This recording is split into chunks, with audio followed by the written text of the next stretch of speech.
Lepo pozdravljene, spoštovane gledalke in gledalci portala domovina.je v tokratni vroči temi. 2/3 Slovenije je bilo prizadetih ob nedavni neurji. O tem bomo govorili v današnji oddaji, predvsem pa se vprašali, na kakšen način pristopiti do tistih, ki so bili oškodovani, poškodovani in ki so prizadeti. V našem studiu želim lep pozdrav specialistki psihiatriji, profesorici doktorici Vesni Švab, tudi zaposleni v Zdravstvenem domu Logatec. Lepo pozdravljeni. In pa lep pozdrav tudi generalnemu tajniku Slovenske Karitas, gospodu Petru Tomažiču. Pozdravljeni. Lep pozdrav. Spoštovana, mogoče najprej za uvod, če se ustavimo pri številkih. Gospod Peter Tomažič, s kakšnimi številkami lahko postrežete, koliko 100 hiš je bilo poškodovanih, koliko 100 gospodinjstev oškodovanih? Ja, z vidika Karitas smo v teh 20 dneh v bistvu bili v stiku za 3100 gospodinjstvi. Od teh gospodinjstev smo tudi dobili prošnje in smo jim tudi pomagali v finančnih sredstvih v vrednosti 1,2 milijona. To je zdaj pač prva pomoč za tisto najnujnejše, ker so ljudje izgubili preprosto od najbolj osnovnih potrebščin pa do vsega, kar danes več nimajo. In nekako si morajo začasno urediti življenje. Od teh 3100 jih je več kot 400 takih, ki jim je šlo praktično vse. To se pravi, je stanovanje popolnoma uničeno, hiša popolnoma uničena ali pa odnešena. Veliko teh stanovanj se ne ve tudi, če še obstajajo, če bodo lahko tam stala. To se pravi, ko se bo vse posušalo, seveda tudi druge stroke morajo povedati, kaj je pod zemljo, kaj je za celo območje. Potem je pa več kot 1600 hiš, kjer so imeli zalita stanovanja. To se pravi, kjer je potrebna sanacija v večjem obsegu, kjer je uničena oprema, bodisi stoji na vrtu, pokrita ali je pa že na deponiji, ker je bila popolnoma uničena. To so neke prve številke, ki jih na Karitas imamo. Seveda zdaj po teh vlogah, ki pa prihajajo za državna sredstva, je pa ta številka narasla na 5000. Seveda vključuje tudi tiste, ki so imeli poplavljene kleti in tako naprej. Tako da mi mislimo, po teh podatkih, ki jih imamo in po prvih, obiskih gospodinjstv, res velika večina smo jih obiskali, da bo vsaj 3000 takih, ki jim bo treba tudi v prihodnjih mesecih pomagati. Doktorica Švab, če govorimo o številki 3000 ali 5000 prošenj, torej lahko govorimo o več tisoč prizadetih v zadnji vodni ujmi.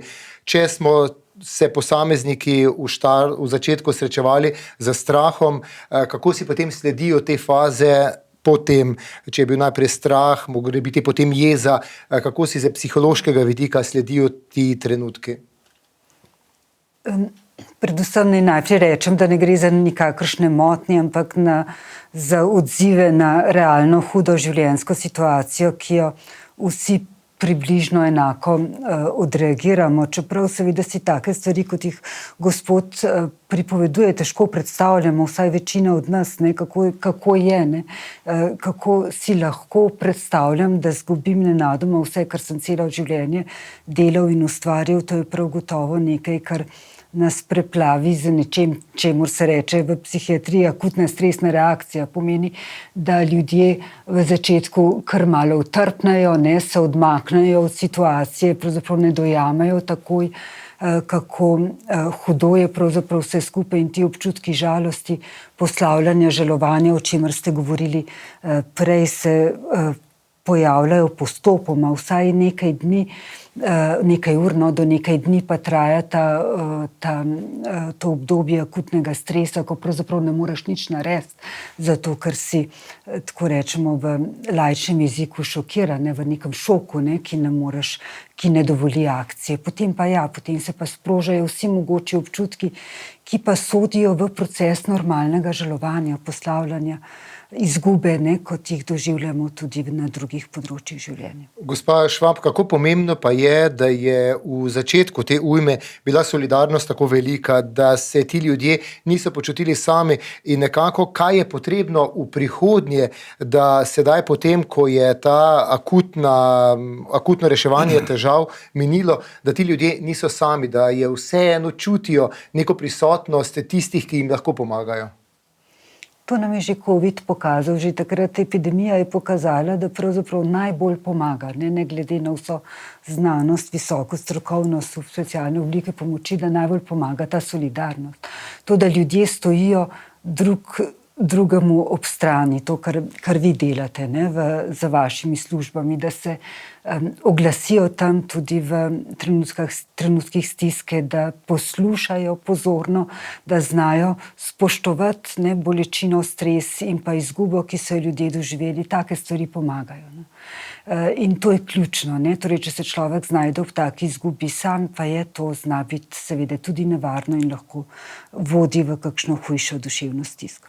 Gospod Tomažič, prva pomoč, kot ste dejali, je že bila izplačana.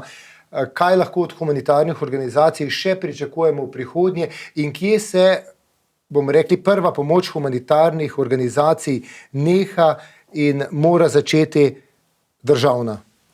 Jaz bom mogoče se še mečkaj navezal na tele besede. Mi smo imeli na začetku tudi izkušnjo, ki je bilo več kot 3000 prostovoljcev, pa tudi mladih. Najprej so pomagali, čistili in tako naprej, pa so pa videli, da bi se ljudje radi pogovarjali in da rabijo se pogovarjati. In pa smo rekli, v redu, zdaj pa tisti, ki ste mogoče malo bolj, bi rekel, v to smer podprti, ali ste neke družboslovne profesije, ali pa nekako sočutno tudi znate, dajte se začeti z ljudmi pogovarjati. In videli smo, da ljudje 10krat, 20krat ponovijo zgodbo, ki je bila res težka. Recimo, nekdo je 2 dni pogrešal svojega svojca in je mislil, da je umrl. Skratka, čist traumatični dogodki, podobni s kakšnih drugih situacij. In ljudje so se pogovarjali in so res rabili to razbremenitev. Jaz sem tudi sam slišal veliko zgodb, res na začetku človek otrpne v tem adrenalinu, ali pa je mogoče tudi nekako zaradi vseh prisotnosti ljudi, zaradi množice ljudi, ki takrat pomaga, to nekako, bi rekel, je na stran dano, in se rešuje. Seveda so pa zdaj dnevi, ki so pa ljudje že ostali sami, tam, kjer so. Tudi tiste sobe, ki so izpraznjene, prazno donijo. Jaz želim ponazoriti, kako marsikdo to doživlja.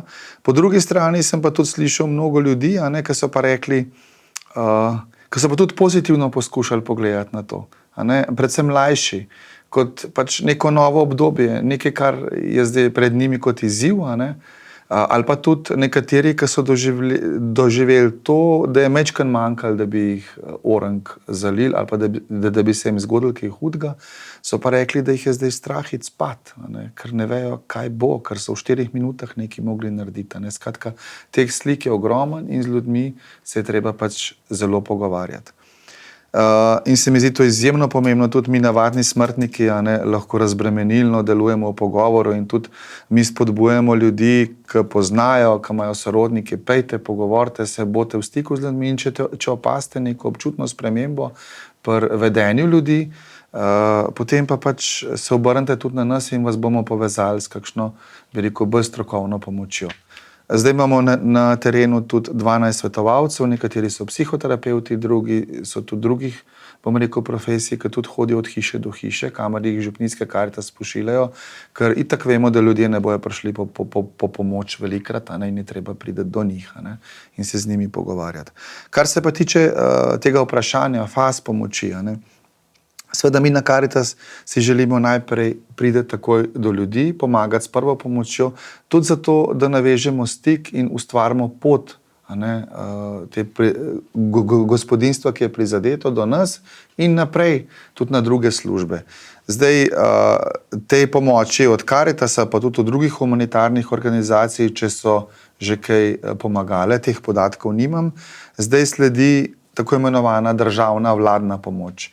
Verjetno je vsem poznano, da je vlada sprejela sklep za 10 milijonov evrov pomoči.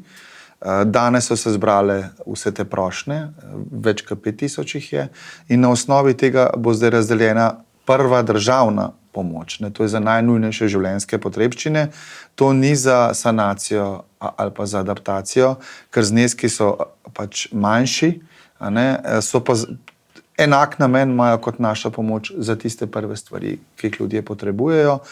Seveda posebej pa treba imeti v mislih tiste, ki so izgubili stanovanje in zdaj nekako začasno nekako živijo in nadomeščajo to.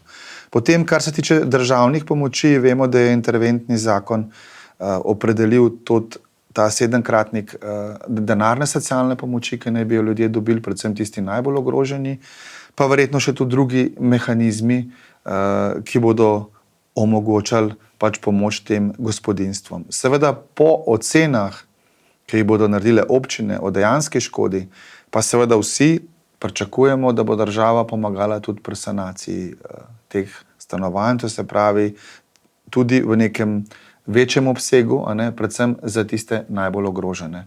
Seveda je treba povedati, da številke so izjemno velike in da ob vseh velikih sredstvih, seveda ta pomoč mora biti iz različnih koncev, da bo vsaj malo olajšala življenje ljudem in da si bodo lahko vzpostavili tiste osnovne pogoje.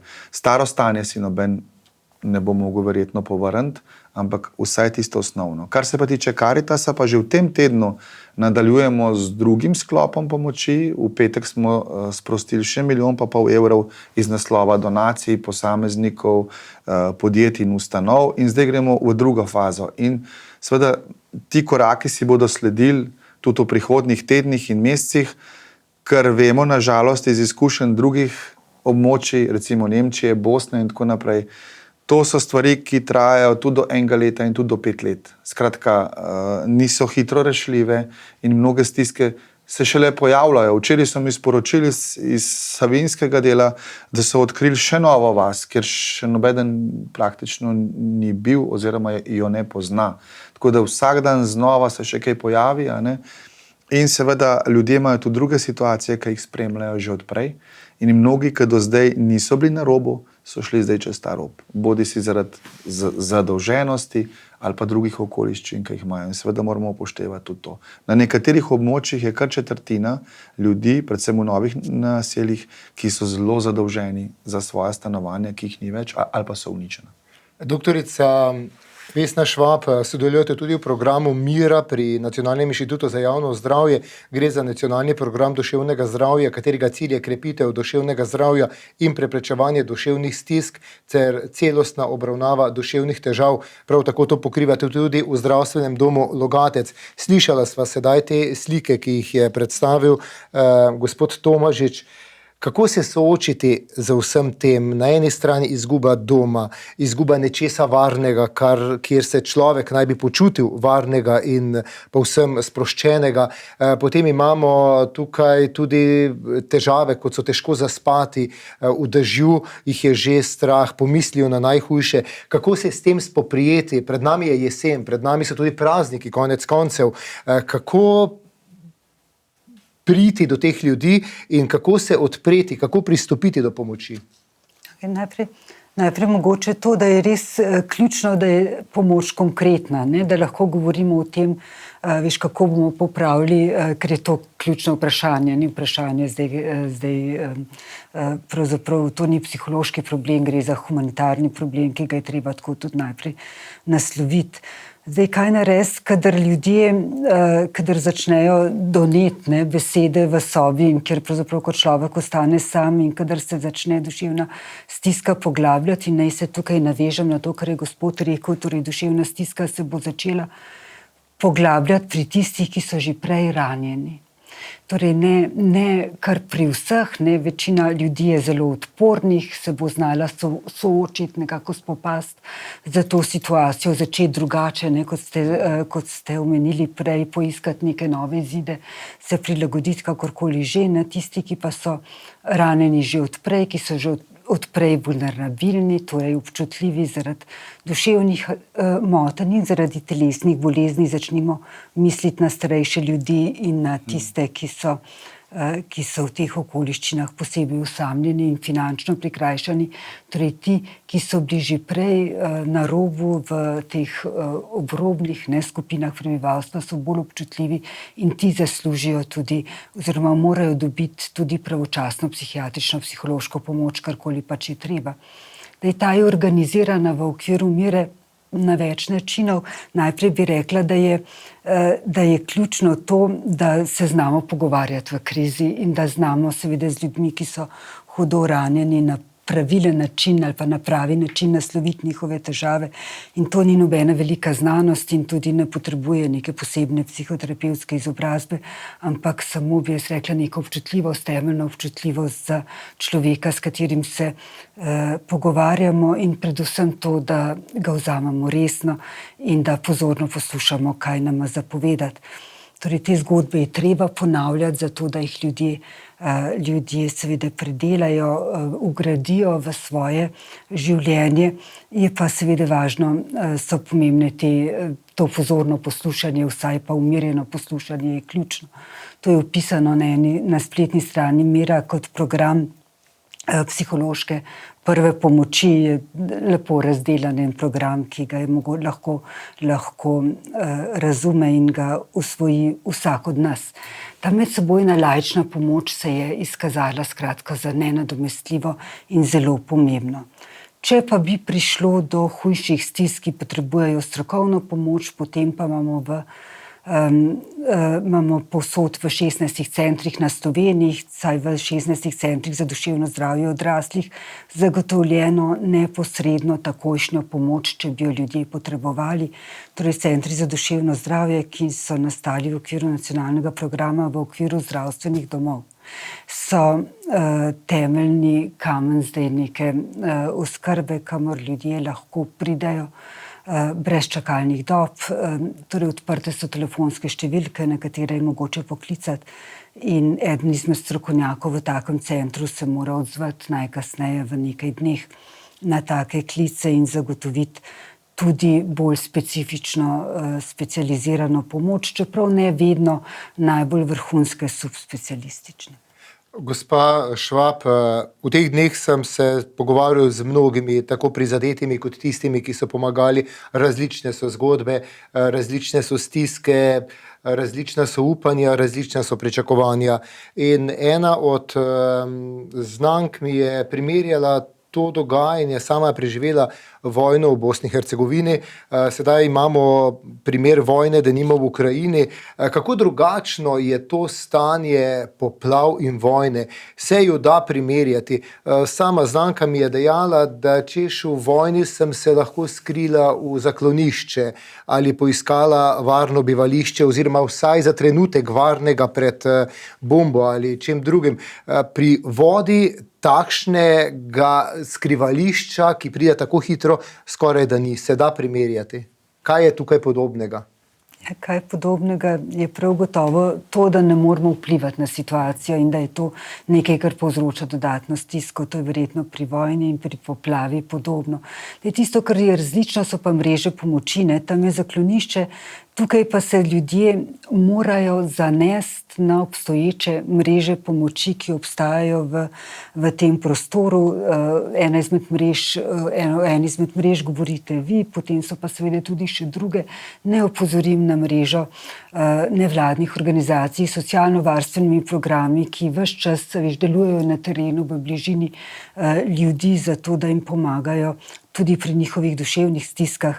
Na programe pomoči in samo pomoči, ki se organizirajo seveda v okviru teh velikih humanitarnih akcij, in pa na to, da se je izkazalo tako pri covidu kot tukaj, da seveda ljudje res v tem prostoru pomagajo drug drugemu, da imamo v tem nacionalnem karakterju, bom zdaj rekla, nek silovit potencial, o katerem se je premalo govorilo v preteklosti.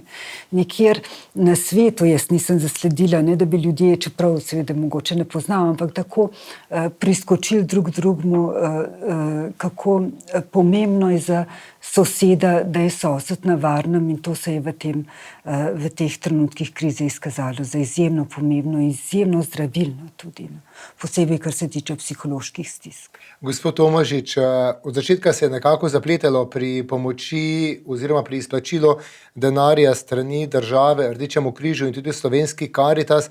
To, če se ne motim, ste sedaj uredili.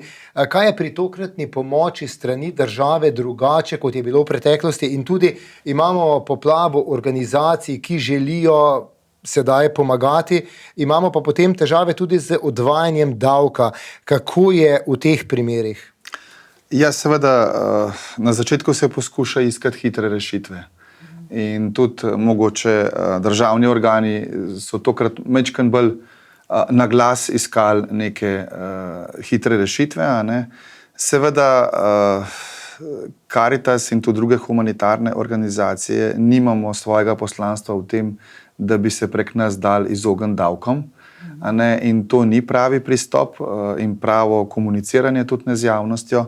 Mi pomagamo pri humanitarnih stiskah in tudi pri drugih socialnih stiskah, ker imamo dober stik s terenom, ker imamo mrežo, ker pridemo do ljudi, ker mogoče vstopamo na nekaterih področjih, kjer država ne more vstopati, ker tudi ni včasih ekonomično, da bi vstopala, in ker smo lahko res direktna povezava. In to je glavni namen, ki ga mi izvajamo. Mogoče kdo na začetku tudi narobe razumel, včasih tudi podjetja, a ne, kako bi lahko pomagala kar direktno. A ne.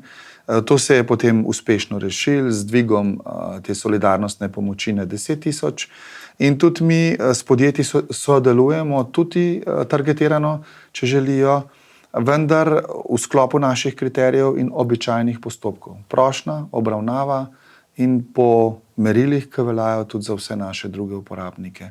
Tako da tudi država in vsi ostali morajo razumeti, da mi ne delamo tega, ker imamo dobro računovodsko službo ali pa tako naprej, da imamo tukaj neko drugo poslanstvo. Seveda pa želimo vsem priti naprot, nekako pomagati tudi tistim, ki želijo pomagati na njihov način, tudi podjetjem. Moramo vedeti, da samo pri nas se je zbralo več kot 1 300 000 evrov samo od podjetij. A ne? In so res izjemno lepo se odzvala. Nekatera so tudi dnevni zaslužek namenila, pa podvojila s svojimi sredstvi ta dar delavcev, svoboden dar delavcev.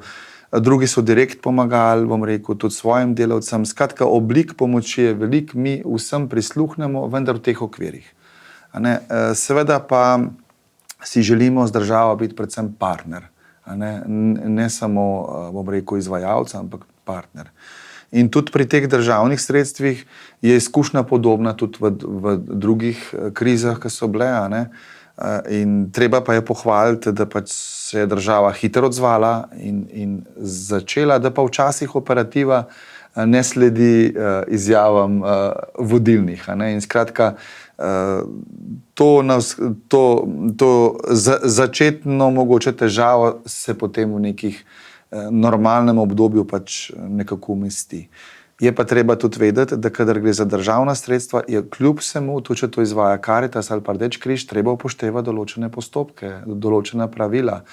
Treba je, recimo danes so zbrane vse vloge, treba je dati ljudem en normalen rok za zbiranje vlog, en teden vsaj. A ne? Treba je sklicati komisije, v katerih sodelujejo občine in tako naprej, to bo ta teden. In potem upamo, da bomo res do prve polovice ali pa že v prvem tednu septembra čim več sredstev nakazali ljudem. Ampak čas teče, a ne, v vsakem primeru. Mi se trudimo, da bi bilo to čim hitrej in da bi v ta obdobja, kjer pa ni državne pomoči, pa mi čim bolj intenzivno vstopali. Zdaj mi zbiramo vloge naokrog. Skratka, poskušamo tudi, da ljudje razumejo, kaj je vse možno in kje lahko pridejo po pomoč. Tako da teh vidikov je veliko, mi smo komunicirali ves čas in smo tudi konstruktivno seveda se trudili, da bi te stvari čim bolj pospešili. Je pa vsaka sredstva, vsak sklad, vsak namen državam, privaten in tako naprej. Skratka, potem je pa tudi velika množica organizacij in tudi posameznikov, ki seveda iskreno želijo pomagati, ker jih je ta tragedija notranje nagovorila, vendar včasih vse skupaj povzroča velike težave. Ker če se odpravi 1000 avtomobilov karikirano v Prevalje, to pomeni logistični šok. In pač ne pridejo tiste stvari do skladišč, ki bi mogle priti. Na začetku pač je vedno par dni težava, da se vse to uskladi, potem pa steče. Tako da včasih je pametno razmisliti tudi tisti, ki daruje, je bolj pametno, da se nekako poslužuje ustaljenih sistemskih poti, ki nekako tečejo bolj organizirano, pregledno in so nekako v službi celote. Ker tudi Karitas ali pa Rdeči križ dela v okviru civilne zaščite ob naravnih nesrečah. Skratka, mi se koordiniramo in se moramo koordinirati. In je to zelo potrebno. Seveda in civilna zaščita ni neka posebna vojska, to so gasilci, Karitas, Rdeči križ, mnogi vaščani tam, vsi, ki so pripravljeni vstopiti v to koordinacijo. Se pa pojavi veliko pobud in tako naprej, kar je tudi pozitivno, samo da je usklajeno. Da, omenili ste pobude, so pa tudi negativne, tudi te pridejo v ospredje. V teh dneh videli smo tudi številne, ki so se pod pretvezo takšnih in drugačnih organizacij pojavljali na posameznih dvoriščih, tudi marsikaj odtujili. Se s tem srečujete tudi pri Slovenski Karitas? Mi zdaj teh primerov v nekem obsegu večjem ne poznamo. Zagotovo se vedno pojavljajo primeri. Seveda pa ti človek, ki to počne, ima tudi drugače verjetno neke težave. In skratka, je treba, pač mi to obsojamo in v vsakem primeru je to obsojeno vredno. Ne bi pa želeli, da zdaj neki posamični primeri zasenčijo res veliko solidarnost in dobroto ljudi. Verjetno si niti ne predstavljamo, kaj so sorodniki tudi v finančnem smislu že naredili in pomagali svojim sorodnikom ali pa sosedje. Jaz sem v veliko, bi rekel, pogovorov in v teh pogovorih so mi mnogi rekli, ne moreš verjeti, poklical mi je pa je rekel, lej, takoj ti plačam vsa vrata in to z velikim veseljem. Koliko je šlo te neformalne pomoči. In hvala Bogu, da so ljudje res tako odprti in da so pripravljeni vstopati. Je pa prav, da ljudi vprašamo, kaj rabijo. In da, ali pa skušamo na en tak prijazen, dostojen način to ugotoviti in da hkrati tudi ti ljudje, ki so prejeli to pomoč, ne čutijo zdaj nek dolg moralen, tak ali drugačen. Mi, hvala Bogu, tisti, ki nismo imeli težav, živimo v velikem blagostanju, da se to ni zgodilo. In je prav, da pomagamo in mi bomo veseli tudi v prihodnje, se pravi v prihodnjih tednih, mesecih, ko bo že vse kamere ugasnile, da se bo to nadaljevalo. Doktorica Švab, strah sva že omenila, ta je izjemen, posebej ob pogledu naprej. Jesen, ki je po naravi bolj deževna, ni nič kaj obetavna. Vem, da ni mogoče dati rešitve na recept, pa vseeno, kako pristopiti k soočenju s tem strahom, s tem, kar nas čaka, k tej negotovosti? Meni dve stvari prijeta na misel v tem vprašanju. Eno je, da je treba res v tem času pripeti medalje tej civilni zaščiti, tem gasilcem, tem ljudem, ki so cele dneve skrbeli za druge, ne glede na lastne potrebe, in da je treba, da to daje ljudem velik občutek sigurnosti tudi za vnaprej. To je skupina, ki ne bo odkorakala, ko bodo žarometi ugasnili. Druga zadeva, ki se mi zdi pomembna, pa je, da ostanemo v tej medsebojni povezanosti še naprej tako zavzeti, kot smo ostali do zdaj. So malo prazne besede v tej situaciji, ampak vendar verjamem, da lahko za primeri, kot ste jih opisali, to prav gotovo dosežemo. Torej, nesreči se ne da izogniti, vedno nikakor ne moremo vplivati na to, kakšno bo vreme, vendar pa je povezanost, ki so jo ljudje pričali v zadnjem času, zagotovilo, da je mogoče seveda gledati naprej, mogoče v nekem drugem obsegu ali pa na nek drugačen način, torej z drugačnimi pristopi. Ampak jaz sem prepričana, da se organizacije, kot je vaša, pa tudi druge, ne bodo umaknile. Mogoče še ob tem ena od zgodb mi je v teh dneh ostala, posebej spominu jih je več, ampak dovolite mi, da tole podelim z vami. Ena od babic, ki je reševala svojega vnuka in sta se reševala skozi nadstrešno okno v Savinjski dolini, je babici dejal, ko je videl tisto gmoto vode, babi, ali bova danes umrla, otrok je star bil 8 let, kako pristopiti, kar nekaj družin, mladih je bilo prizadetih, precej otrok je videlo to ujmo, se z njo soočilo, bili reševani, nekateri tudi s helikopteri, kako se pogovoriti z otroki, konec koncev že starši so v samem stresu, kako se daj pristopiti do otroka? To se mi zdi, da je življenje težko.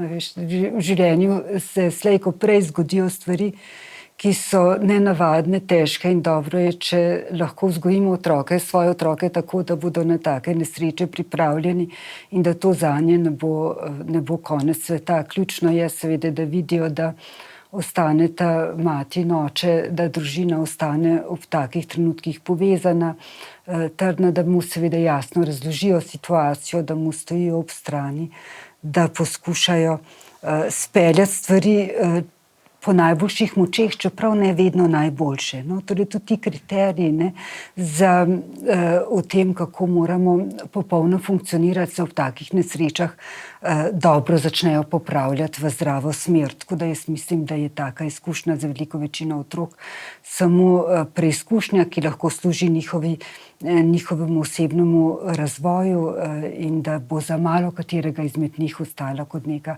huda travma. Tudi za odrasle menim tako, da pravzaprav ni šlo pri poplavah za travmatsko izkušnjo, za katero bi, kot nekateri napovedujejo, zaznamovali celo generacijo z nekimi posledicami travme, ampak da gre za preizkušnjo, ki je omogočila nek korak naprej, boljšo povezanost, čeprav morda v nekoliko slabših ekonomskih in drugih razmerah, v katerih bomo živeli v naslednjih desetletjih.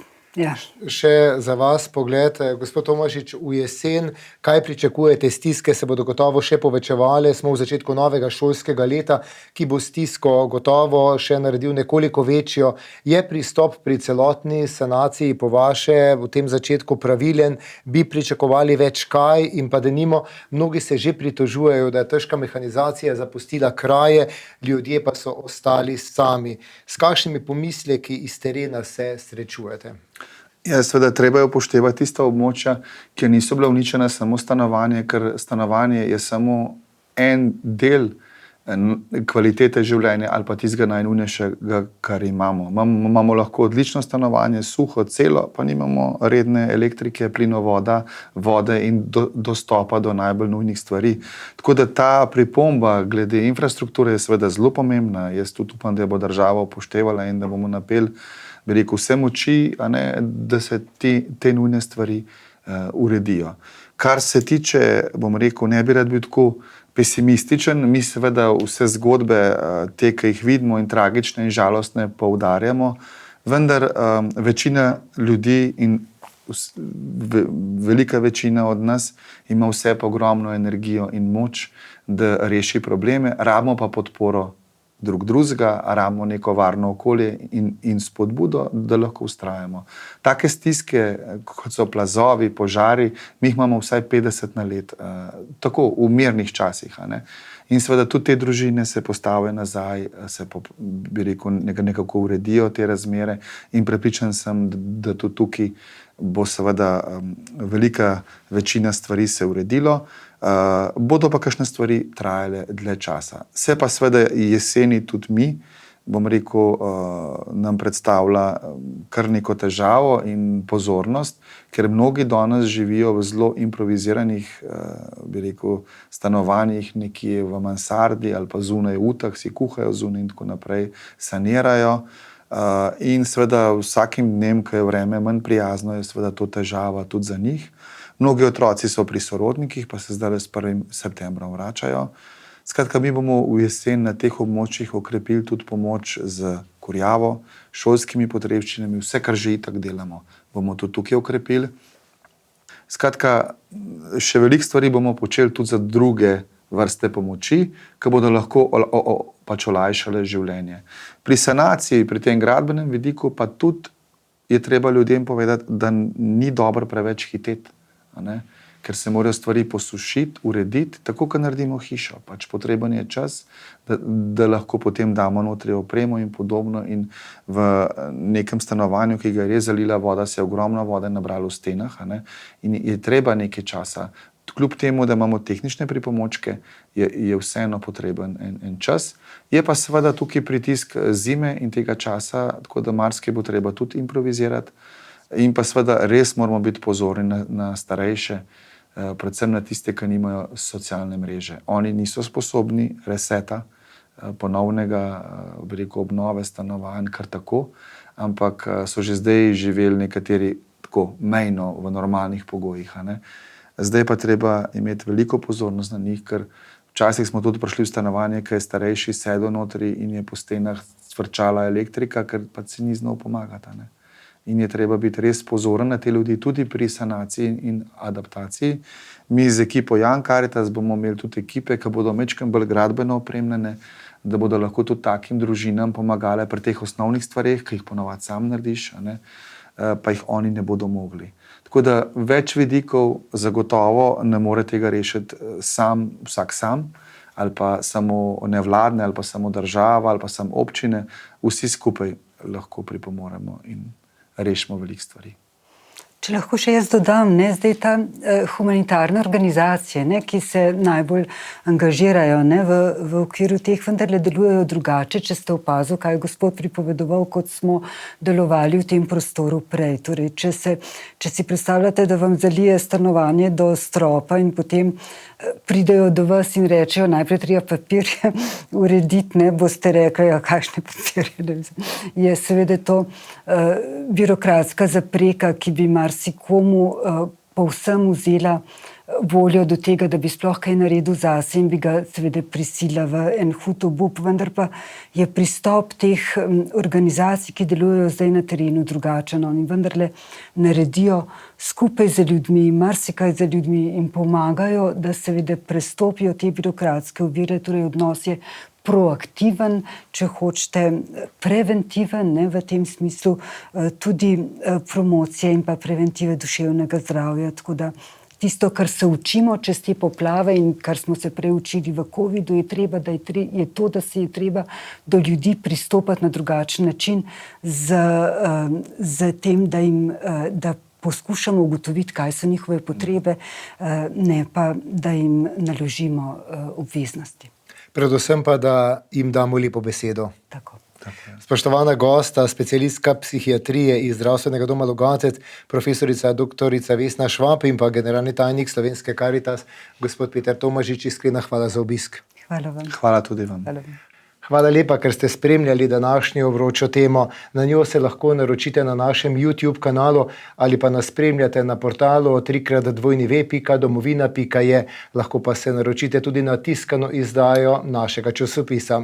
Želim vam vse dobro in nasvidenje do prihodnjič.